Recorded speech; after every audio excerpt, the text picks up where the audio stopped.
Sama kita hormati Ibu Kepala Min 7 Kota Padang, Ibu Rusdayati SY SPD MM.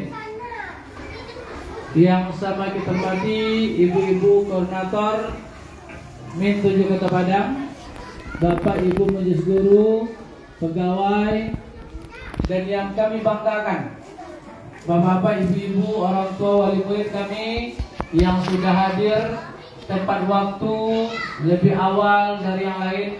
Semoga kita semua dalam lindungan Allah Subhanahu wa taala. Kita bersyukur alhamdulillah pada pagi ini kembali kita bisa hadir ke madrasah setelah cukup lama kita istirahat, tidak melaksanakan wirid karena berbagai kendala.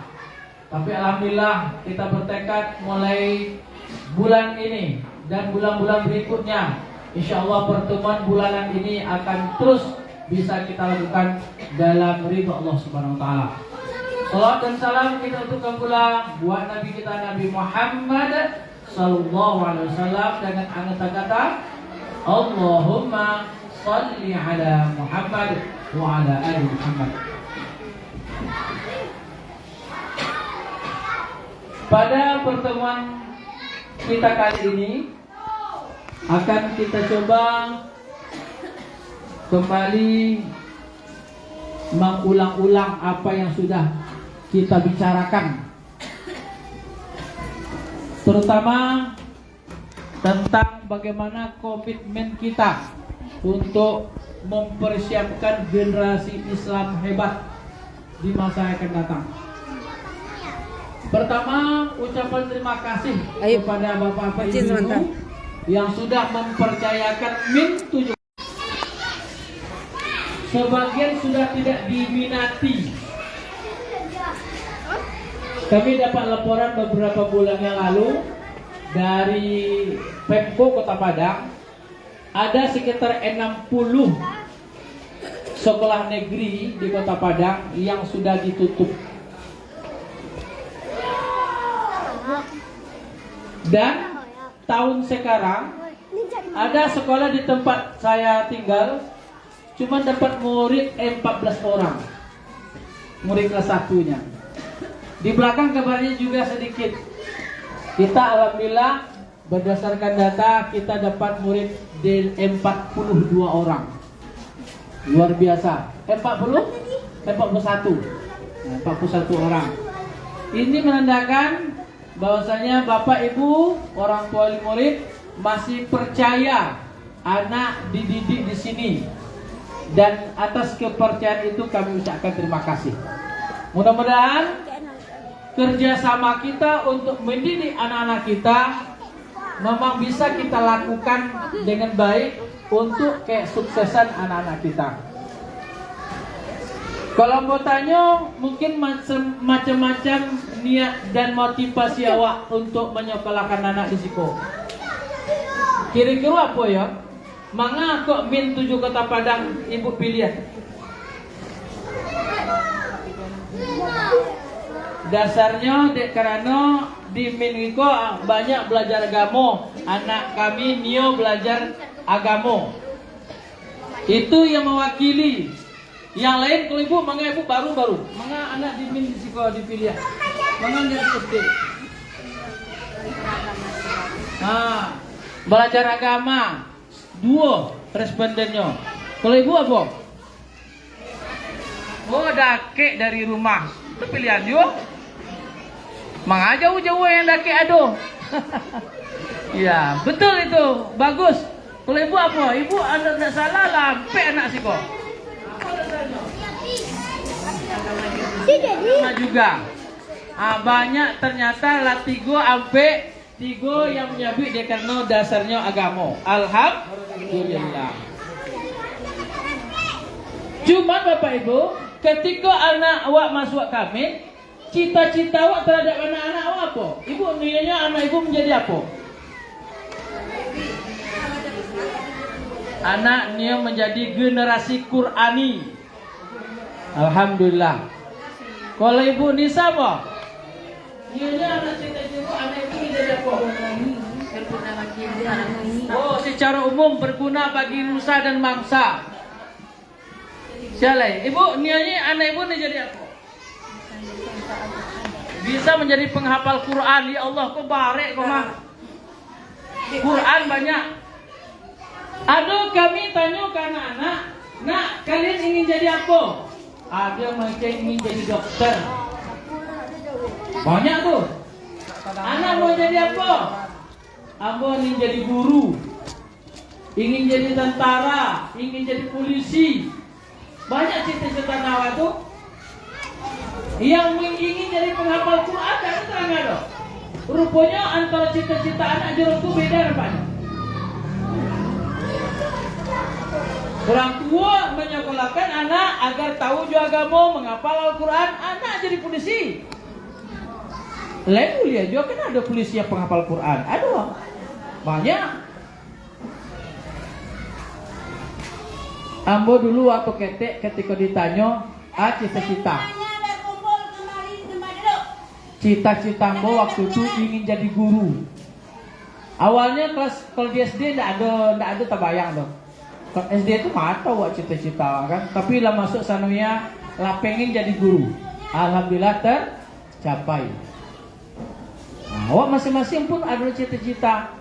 Barangkali secara global cita-cita awak banyak hanya di dunia. Ya kan, cita-cita banyak di dunia. Bapak Ibu, ada di situ Allah berfirman di dalam surat Al-Imran 185.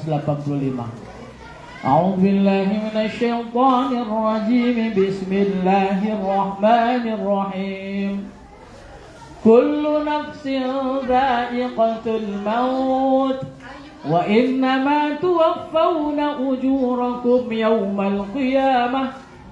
Faman zuhziya 'anil nari wa udkhilal jannata faqad faz.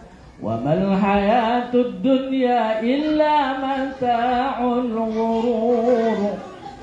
Silakan Bu. Tiap jiwa pasti merasa mati. Iya nggak mati ya saudara Bu? Jadi awak sebenarnya awak camat. Nah, calon mati sadanya. Pasti itu. Nggak bisa mengelak dari situ dong. Terus sesungguhnya pada hari kiamat sajalah disempurnakan pahalamu. Kalau lah mati awak, pahala itu baru disempurnakan di hari kiamat. Kini awak tidak tahu pahala barado. Ada orang baru meninggal namanya sahabat Nabi. Saya kenal dia namanya Sa'ban. Cerita Sa'ban pernah dengar? Sa'ban ko meninggal setelah seharusnya nyampe subuh. Rupanya subuh itu nak tibonya dong. Bara jauhnya berjalan ke masjid dari rumahnya sekitar 2 jam. Subuh tu inyo paling patamo tibo. Subuh tu nak tibo. Akhirnya bertanya Nabi kepada sahabat, di mana masih Sa'ban? Ada yang tahu? Itu situ rumah Rasulullah. Bara jauh Rasulullah, berjalan Rasulullah. 2 jam baru sampai. Sampai di Sinan, ditanyalah ke orang di situ, tersebut rumahnya kan? Rupanya tiba di situ.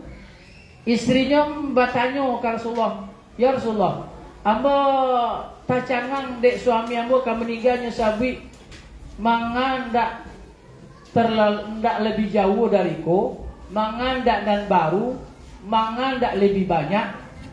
Itunya sabi sebelum kan meninggal, dan amba ndak tahu apa yang kecil dek suami amba tu. Rupanya Rasulullah dapat wahyu dari Allah. Dapatlah rahasia apa yang disebut oleh Sa'ban ini sebelum meninggal. Ternyata kenapa tidak lebih jauh? Ternyata pahalanya ketika nyoka meninggal itu nampak pahalanya jalan ke masjid itu bara di awal tuh jauh tuh 2 kilo berjalan ke masjid. Wah, ada 2 kilo berjalan ke masjid. Rupanya setelah dapat pahalanya, dapat gambaran, mengandak lebih jauh rumah dari masjid sehingga pahalanya lebih banyak. Mengandak yang lebih baru, rupanya ketika dalam perjalanan ke masjid kok, dia pakai 2 baju. Baju yang rancak di dalam, baju yang yang kurang rancak di luar sebagai untuk pengambil dingin. Ada orang minta baju di jalan lagi yang di luar kau, tapi kurang rancak. Mangan ndak yang baru aku lagi ya, sehingga pahalanya lebih banyak rupanya. Yang terakhir mangan dari banyak rupanya ketika minum pagi, ada kue sepanjang kau, kira-kira roti. Nyo minta di orang pengemis, nyo agil lebih dari separuh. Mangan ndak sah dua buah dia sehingga pahalanya lebih banyak. Ada pek lah gambaran pahala waktu ketika awak kamu nikah baru tahu ternyata mendeko pahala awak. Rugi ternyata elok bana lah banyak nama awak ternyata pasti merasa rugi. Apalagi pemalih beribadah, malih beramal. Jadi nanti pahala awak itu akan sempurnanya kita berada di hari kiamat. Baru nampak pahala awak. Kini lo lihat dong, awak tidak termotivasi kadang-kadang berbanding karena tidak tahu pahala barang. Terus yang merah kok, faman zuhziha 'anil nar wa udkhila jannah faqad faz. Barang siapa yang dijauhkan dari neraka dan dimasukkan ke surga maka sungguh ia telah beruntung. Maka ketika bertanya nak, cita-cita tertinggi apa? Ambo kalau lah punya kepribadian yang baik, ambo laksanakan itu. Itulah kesuksesan. Apa sih pribadi itu? Lah punya rumah pribadi, lah punya auto pribadi, itu pribadi saja. Kecau pribadi itu yang alatnya lo nak, rupa indah ada. Lah punya pribadi satu itu yang acak. Soalnya itu Bapak Ibu. Ternyata orang yang beruntung itu, yang sukses itu adalah orang yang bila berjalan di titian sirat sampainya ke surga. Itu yang beruntung. Tapi kok alun lain? Kok dapatnya gaduang yang tinggi ya wak, karayo awak, itu tidak jamin sukses. Lebih biswaknya berjalan di sirat, pasti satunya tidak ada yang mengelak bisa mengelak situ. Kok le sampai ke ujung ke perjalanan yang berjalan wak 1500 tahun, baru sampai ke ujung, sampai wak selamat masuk ke surga, itu yang faz. Apa itu? Sukses beruntung. Jadi jangkauan pemikiran awak itu bukan hanya sekedar dunia saja suksesnya. Sukses awak di akhir dunia kau pewarna lah. Biarlah gubuk reo tiga awak bisa makan, bisa beribadah alamah. Yang penting masuk surga. Kan itu. Jangan pikir mana dunia kau lah kan, dunia kau sampai di mana. Itu yang penting gue renungkan Bapak Ibu. Ambo sempat mencari tentang ya. Ada video singkat yang ketika ditanya di orang ke seorang anak,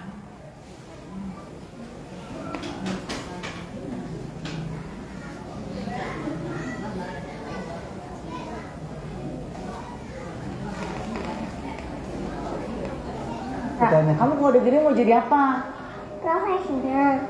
Profesinya Jadi pengusaha dokter kulit biar bisa banyak nolongin orang. Cita-cita lo pasti masuk surga. Oh, cita-citanya jauh ya. Cita-citanya masuk surga. Cara masuk surganya dengan profesi menjadi. lihat do mereka tu anak-anak cita-cita tu. Nak sebuah nak. Itu ku bisa mengecek mereka tu nya tu. Barangkali dia kerana didikan orang tuanya, membimbingnya kan. Jadi cita-citanya itu ya masuk surga dan kau dapat ya awak orang tua murid, jual anak-anak awak kasih tu cita-cita awak tu. Bahas supaya bisa masuk surga tanpa harus menyemplung ke neraka bila awak berjalan di situ. Kalau itu tercapai baru kau awak. Tidak ada yang perlu camian lagi. Tapi kok baru berjalan langsung badampuang. Berjalan tu 1500 tahun tu ada di akhir. Kau jalan biasa. Kau dapat medeku dua kan, capek atau seperti kilat, seperti barku. Itu tergantung amal tu. Siapa yang amalnya banyak dan diterima oleh Allah, jalannya capek tu. Tidak mesti menunggukan waktu 1500 tahun. Apa yang bisa awak buat itu ya amal tu. Ibadah yang awak lakukan unggur capek sampai ke surga. Bapak Ibu, berikutnya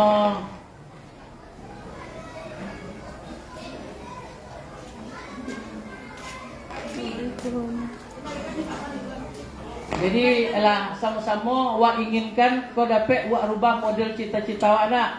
Tak sekedar hanya untuk di dunia saja, ke akhirat cita-cita wak.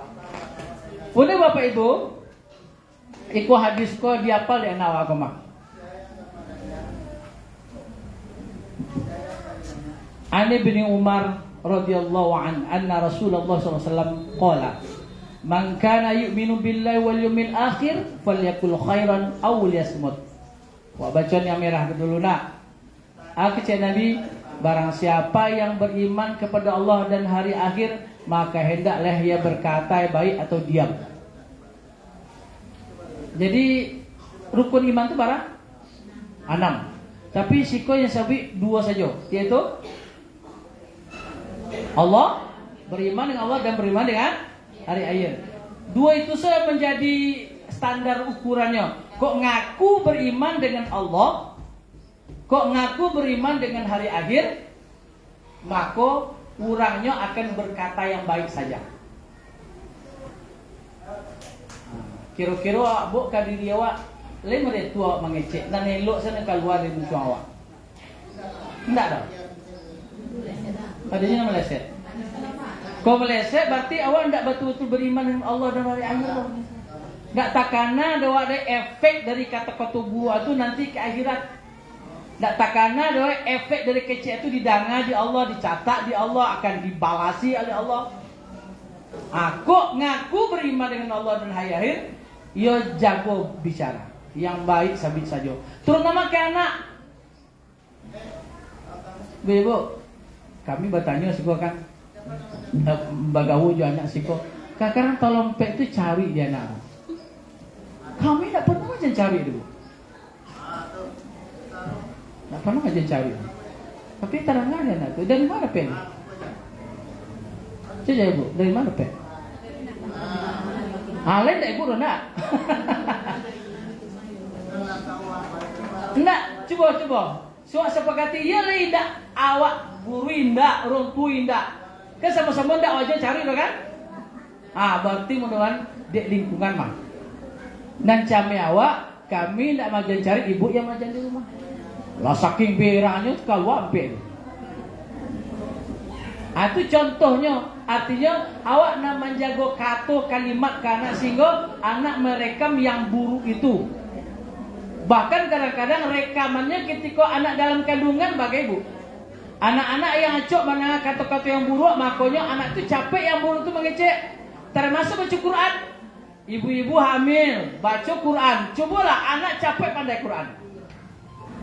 Tapi kok anak lambe-lambe baca Quran, awak tidak mengajarkan ke anak ketika masih dalam kandungan, anak dalam kandungan. Baik, yang kedua, barang siapa yang beriman kepada Allah dan hari akhir, maka hendaklah dia memuliakan tetangganya. Kok tetangga lain? Kamu pernah, maaf ya, di tempat ambo terjadi seperang mulut antara ibu-ibu di sini. Badannya buat tetangga. Bahkan di masa musola musabah gua, kamu selang salat duha, teranglah ibu-ibu gara-gara muncul mengecek baduo, baparang mulut. Padahal bertetangga. Tetangga itu kalau mengaku beriman dengan Allah dan hari akhir, awak menjadikan tetangga sebagai saudara dekat. Jangan sampai rusak hubungan wajah tetangga. Mau diambo, membuat kampung ambo di Baginang. Ndak orang ke Baginang tu yang menolak ambo katamu tu siang tetangga. Aku ngaku beriman dengan Allah akhir, tetangga sebelah elok. Kau sempat berzina, awak juga orang lain lebih baik daripada berzina dengan tetangga. Berbahaya, buruknya melakukan kejahatan dengan tetangga. Yang ketiga, barang siapa yang mengaku beriman dengan Allah dan hari akhir, maka hendaklah dia memuliakan dhaifnya. Apa itu dhaif? Dhaifnya. Tahu bu dhaif? Dhaifahu apa? Itu dhaif, kok dhaifah. Dhaif lemah. Dhaifah itu adalah tamu. Memuliakan tamu. Tamu di rumah awak muliakan, sambut jangan elok, silakan suruh duduk, silakan masuk duduk kan. Wak sungguhkanlah yang ada. Ya kan? Jangan sampai tersinggung tamu kok dek gara-gara awak. Kok sempat tersinggung tamu dek kece-kece awak berarti tak beriman dengan Allah dan akhirat. Kadang-kadang awak tamu tiba rumah awak jadi jam. Nah, bang jadi jam. Tamu pulang. Nah, atau nak suguhkan apa-apa kan? Awak karyang saja. Aku dapat tamu ketiba tanduk beriman Allah itu tamu kemuliaan. Jadi maka Abu menyampaikan itu Pak Ibu, ketiga hal itu penting ini ternyata ciri orang yang beriman dengan Allah dan hari akhir. Jadi artinya apa? Panganawa dalam seluruh amal perbuatan waktu akhirat. Gitu. Akhirat. Allah sih akhirat sih. Allah pasti memantau kerajaan baik awak atau guru awak. Kemudian efeknya ke akhirat. Kadang-kadang itu yang lupa. Awak sebatas biarlah putih mungkin di dunia kok. Di dunia karena padahal siapa yang membutuhkan hubungan kekerabatan di akhirat di dunia kok, dia tidak akan bisa mencium surga. Wahnya biarlah, kamu kan tergantung ini loh. Sehingga putihan. Padahal efeknya di akhirat. Siapa yang memutuskan tali silaturahmi, dan arwah bisa masuk surga. Siapa silaturahmi? Yang paling penting adalah antara awak dan kakak. Itu silaturahmi sebenarnya. Kalau antara tetangga itu namanya uswah Islamiyah. Tapi kalau antara awak dan kakak, karena itu yang terjadi Bapak Ibu banyak kejadian kok. Kalau awak pada dake rumah, kan terjadi. Dake mako jauh juga. Aku hati-hati kok ya tak? Wadah, itu jadi jauh jadinya. Tapi jauh menggodake. Kamu pulang ke Bangkinang tuh gak ada ngetiran kakak-kakakmu tuh. Udah jauh, cukup di rumah kamu tinggal. Kalau terjadi lo kakak. Nah itu hati-hati. Artinya apa? Hubungan silaturahmi itu harus terjaga. Jangan sampai putih. Dek karena sesuai masalah dunia. Yang paling banyak tuh di Harato Pak Ibu. Di Harato ku paling banyak. Padahal itu nak kini mau mati gitu loh. Tapi itu yang membuat bercakap putih terus jangan sampai. Kok ngaku beriman dengan Allah dan akhir? Itu yang perlu jago seluruh perbuatan baik awak karena semua kita akan pergi ke akhirat. Bapak Ibu, tugas mendidik kan ibu-ibu, bapak-bapak lama anak kemari. Sebenarnya awak celihat tugas awak sih kok berdasarkan pengamatan awak kok celihat. Kerja guru, kerja orang tua. Mana banyak kerja guru dari orang tua? Guru paling banyak adalah hanya menyampaikan pengetahuan. Dari tidak tahu kami ajar, kok cara membaca, kok cara menulis, kok cara berhitung. Kami ajar tuh. Tapi untuk menanamkan nilai siapa? Kami Bapak Ibu mencari perangai anak yang kadang-kadang baru sebentar berkumpul tuh alah duit. Macam-macam kerajaan padu patut tanam sebentar saya itu bagi lincah. Apa tekanan ada kami kio? Mau dia kuat mau kita. Mau dia kuat mau kita. Apa dia atur? Tekanan boleh atur kami tuh. Sebab yang menanamkan itu tuh banyaknya kesempatan dia orang tua di rumah. Kami barang-barangnya. Leju kami yang menyampaikan nilai-nilai tapi sebentar. Sakete, paling-paling 6 tahun. 6 tahun itu tak, 6 tahun pas dong. Kurang lah, barang banyak aja. Ya, menanamkan nilai orang tua, membimbing kebiasaan. Bapak Ibu, kami ajar sholat gua. Ama anakku bisa tak sholat kalau tanpa dibiasakan di rumah? Ikut tak bisa tuh. Labatu baca sholat, labatu cara berdirinya, tangganya, gerakannya, labatu bacaan, lebih perbaiki itu di area buah. Hari Sabtu kami lakukan. Rupanya ketika ditanya karena yang tidak sholat tuh. Siapa yang bertugas tuh? Yang kedua, membantu adab dan akhlak. Itu hadis terakhir Bapak Ibu. Mau tidak perlu lama-lama. Hadis kuaco ada anak. Kata Nabi, setiap anak dilahirkan dalam keadaan fitrah. Kedua orang tuanya lah yang menjadikan anak itu penganut agama Yahudi, Nasrani atau Majusi. Apa majusinya? Ya makasihnya awak kan Islam gua. Jadi anak awak langsung Islam. Itu satu. Yang kedua makasihnya ba'a anakku jadinya model apa perangainya memalukan tua, bukan guru. Ibu, bapak, ibu tidak setuju, terserah lah. Perangai anak itu dia awak, bukan dia guru. Nah itu perlu tanam kau. Ketika awak lain menanamkan nilai keimanan yang baik, kan awak menanamkan akhlak yang baik, itu yang muncul setiap hari. Kalau kami mencontohnya, aku contoh para sahabat, aku contoh Nabi mereka perangainya, tapi tidak serta merta langsung anakku bisa berubah loh. Lah pernah kami lagi mau sabar, anakku pada menangis malu luang, jangan menangis tentang tak cintanya di dalam kubur, kecewa ke berubah perangainya, saya tuh 2 hari saya tuh berubah deh.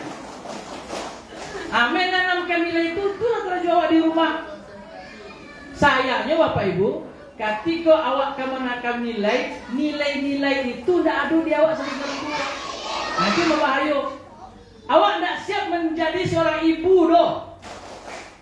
Maaf, aku pernah menyampaikan ke Bapak KUA di suatu kampek. Sebenarnya seorang ibu dan bapak, calon ibu calon bapak sebelumnya nikah, dia pendidikan dulu, dia penataran untuk menjadi seorang ibu itu Pak Asal. Apa yang lakukan? Apa tahap-tahapnya lakukan ketika dia berhubungan badan? Apa yang lakukan? Ikut nak berjalan ke Pak Bu. Lah banyak mau tanya, bagaimana caranya kalau bapak ibu nak bergaul suami istri? Doanya dapat tak? Aku contohnya bimbingan yang kadang-kadang tak jalan. Sehingga anak yang tidak baca bismillah, tidak baca doa, awak satu setan di situ dan awak mendapatkan anak yang payah waktu didik. Kalau tidak ada awak surah anak setan lagi. Wah, doa doh. Kok kalau iya tuh. Ambo pernah cerita nunda kawan ambo sambung dan tamat IAIN kami. Tapi ambo dulu nikah. Ketika lah kami hantar nikah, ambo ulang lagi. Nyo kaja ambo. Pada sama utama iya kami mah sak dibuatnya ke hati sih, dibuatnya pena sih. Apa tuh? Oh pena sih. Apa? Doa. Ah, tapi saya bekerja dulu. Alat taman ini ada jaminan dulu. Ah itu yang bukan membahayakan awak tuh. Ketika awak tidak memahami ajaran Islam yang awak tanamkan kan awak. Nah, itu beko ibu kemarin menyampaikan. Ada 7 kebiasaan anak yang hebat. Di antara 7 itu ada bangun pagi. Nah, kok ibu menyampaikan beko bangun ke pagi kok iko awak di Indonesia kok alhamdulillah ada kesepakatan itu oleh petinggi awak. Kok dapat anak Indonesia itu punya kebiasaan yang 7 kok. Bangun pagi kok ya capek anak dibangun pagi. Kok dapat tak pagi kok bilang. Sebelum subuh. Kau dapat jam 4 lah bangun anak bangunkan bos salat tahajud. Kan bisa? Jangan anak lepak kau bisa tak jago tak. Ah, itu ya program kamu. Program kan itu. Siapa yang capek bangun subuh, wah kau artinya mak lah. Menghidupkan orang pagi yang masih belum bersih, belum polusi kendaraan berada dalam suasana pagi yang tenang dapat membuat emosi. Kok banyak orang dosa menyampaikan tuh beribadah. Kebiasaan yang kau lakukan itu anakku jangan sampai jua pai ke sekolah nyoda sebuah tadi. Alasannya bola talabe pak. Walaupun talabe boleh tak sholat? Masih mulia. Walaupun talabe jago sholat subuh dulu. Jangan lebih utama pai sekolah itu dari sholat subuh lah salah. Anak awak sholat lah, tapi waktu subuh lebih utama sekolah lah itu salah. Makanya aku dapat anak min, terutama yang tiba orang tua hari ini, jangan pajen anak baik ke sekolah sebelum sholat subuh. Berolahraga, kami tiap pagi rata-rata, terutama hari-hari petang senam dulu. Ya, makan sehat dan bergizi, aku adalah program pemerintah kok. Gamer belajar, kini anak awak banyak yang tak gamer belajar bu. Bagaimana mana? Main HP, main game. Mencari anak yang gamer belajar itu susah tuh. Aku tanamkan. Pemerintah ini di program bermasyarakat. Itu gara-gara HP anak awak dan banyak lo dapat masyarakat kan? Dah kena diurang jangan ke orang lain yang orang tua ini buat kan ada loh. Nah, itu negaranya. Ya, terus cepat tidur cepat. Anak-anak awak jam berapa lama makbu?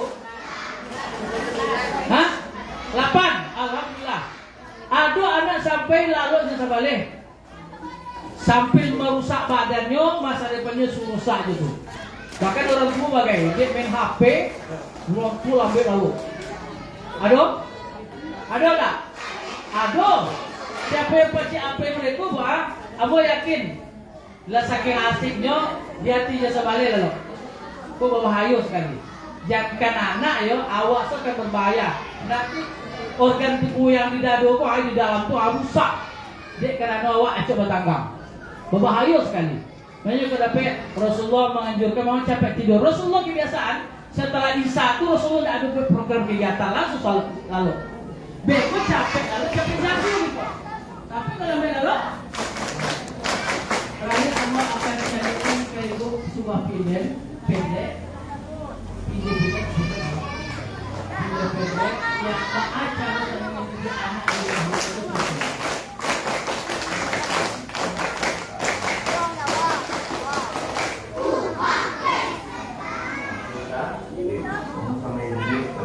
Om tante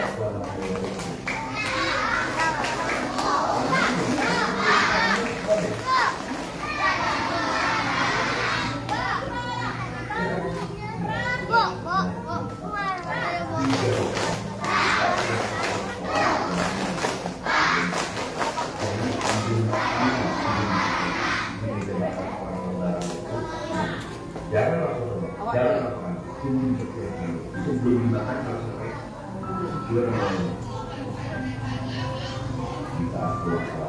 jangan menebak begitu tidak boleh lama tentang ingat dan ada orang tua jangan kalau ayat ini dan pemikiran konten tujuan bukan jadi kita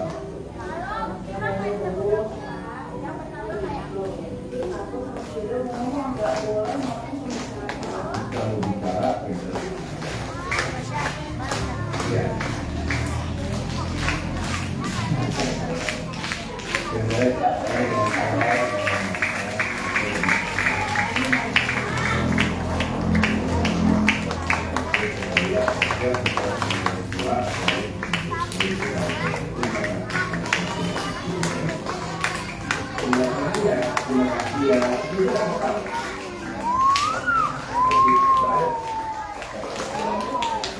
dari tidur sekarang anaknya baru orang tua baru kedua-duanya menghadap ke anak untuk mendidik mereka. Tidak sedang duduk lah anaknya ni nyuruh tu yang duduk anak tagak. Dengan tagak tu anak fokus sampaikan apa-apa aturan-aturan hidup adab-adab ke anak sehingga anak mengerti. Kadang-kadang tidak berjalan. Baba jalan di muka awak, kadang-kadang awak duduk di langkai saja tu. Ya kan? Awak sedang mengecek, awak langsung menyerobot coba tanya parawinya tu kan aja. Tidak tahu ngadapnya baca cara mengecek tu kan. Jadi hadapi anak awak kok lebar dua kini wang. Kau nak berdua balik surang kan? Hadapi lebar sampai karena aturan-aturan adat tu sehingga anak kau masuk dalam penganannya. Artinya serius kok orang tuanya ke mereka kok. Pak seriusnya mereka mendidik anak mereka agar mereka itu punya adab yang baik. Tidak boleh sambil-sambilan wak kan sedang makan kan, membela anak sedang makan, kamu selera boleh. Tak boleh dong. Sediakan waktu untuk awak, untuk anak awak untuk membimbing mereka. Nampak yang kurang betul, sapu dengan baik sehingga anak awak betul-betul nampak sopan santunnya dalam kehidupan sehari-hari itu. Jadi makanya ketika anak awak nak bersopan santun, dia ikut jalan lagi. Mari kita jalankan sehingga anak aku tu lahir anak yang beradab. Kece orang berilmu, beradab dulu baru berilmu. Beradab dulu anak awak tu baru tanamkan ilmu. Tapi kita balik berilmu dulu adab beradur. Itu barangkali Bapak Ibu yang dapat kami sampaikan. Mudah-mudahan apa yang kami sampaikan ini bermanfaat. Orientasi kesimpulannya, orientasi pemikiran kita adalah bagaimana anak-anak kita ini selamat sampai ke surga lewat sirat dan muncul dan bajaku ke dalam dengan apa? Dengan wak bimbing dengan ajaran Islam ini, sehingga mereka itu berjasa punya orang tua yang bisa menyelamatkan mereka sampai ke surga. Dan kemudian bagaimana kita menanamkan adab-adab ini kepada anak, karena adab itu kebanyakan ditentukan oleh orang tua. Kok anak beradabnya, berarti orang tuanya hebat tuh. Kok anak tidak beradab, berarti orang tuanya belum sempurna menanamkannya. Itu saja yang dapat kami sampaikan, semoga bermanfaat. Saya akhiri dengan alhamdulillah. Assalamualaikum warahmatullahi wabarakatuh. Waalaikumsalam. Terima kasih pada Bapak Zainuddin yang telah menyampaikan tausiah di hadapan kita bersama. Semoga dengan apa yang disampaikan, biarlah sakete tapi dapet. Tidak perlu banyak tapi tidak dapet. Kita mengajarkan kepada anak kita bagaimana beribadah dengan baik, bagaimana bersikap bersopan santun kepada orang yang lebih tua, sama besar dan di bawah mereka. Mudah-mudahan dengan kita mengajarkan hal-hal yang baik di rumah, maka anak-anak itu akan menimbulkan generasi-generasi yang mempunyai pribadi yang baik. Kami kalau di sekolah ini hanya sekitar 7 jam paling lama mengajarkan anak bagaimana beribadah, bagaimana berdisiplin, bagaimana bersopan santun. Yang lebih banyak itu adalah kita sebagai orang tua di rumah. Dari ketek itulah yang maja anak supaya bisa digadangnya. Perbuatan perilaku yang baik itu bisa sampai kayaknya. Kan mohon izin Pak Zainuddin menambahkan bahwa anak awak pun mungkin di kategori daerah awak itu daerah awakku yang banyak pengaruh dari dari kawan-kawannya atau daerah kita yang lingkungannya kecil orang Texas, kecil orang yang anakku kan bisa diatur, yang anakku paling ngecok baru kecil orang. Ya maklum ada yang awak tinggal di bukit terima, tapi dengan kondisi walaupun modern itu jangan awak bergabung mengikuti alur anak tuh. Di rumah lawa aja anak dengan sopan santun, dengan ibadah. Karena kemarin kita di semester ini sudah ada jurnal untuk 7 kebiasaan anak hebat. Kami mohon kalau di guru tentu yang kami hanya menandatangani mengetahui, tapi yang lebih paham anakku iyo mengerajon atau tidak itu kan orang tua di rumah. Dan mereka kami atau di istilah biarlah pada mana belang anak beko beselah. Tapi kami lebih mengapresiasi, lebih menghargai yang kejujuran. Jujurlah dia anak, besok gadang anak jujur loh, tidak akan korupsi, ya tidak akan menipu awak. Jadi kalau di jurnal tuh, kalau lagi awak anak ketek pun dipaso dulu bu, bapak. Anak ketek dipaso, dari dipaso lahinya bisa. Kalau lah gadang seala anak SMP tidak bisa dipaso leh, malah awak yang dilawan. Sedangkan anak kelas 6 ini, kalau di karehan, nyelawan doa. Nah tuh masih SD tuh. Aku lain itu lah SMP, ala SMA. Dan kan menurut awak yang diajaran. Ama nak tahu tuh doa apa, nak tahu gitu doa. Jadi ketika SD lah anakku bisa dipaso, bisa diajar, bisa dibantu. Kami mohon bantuan.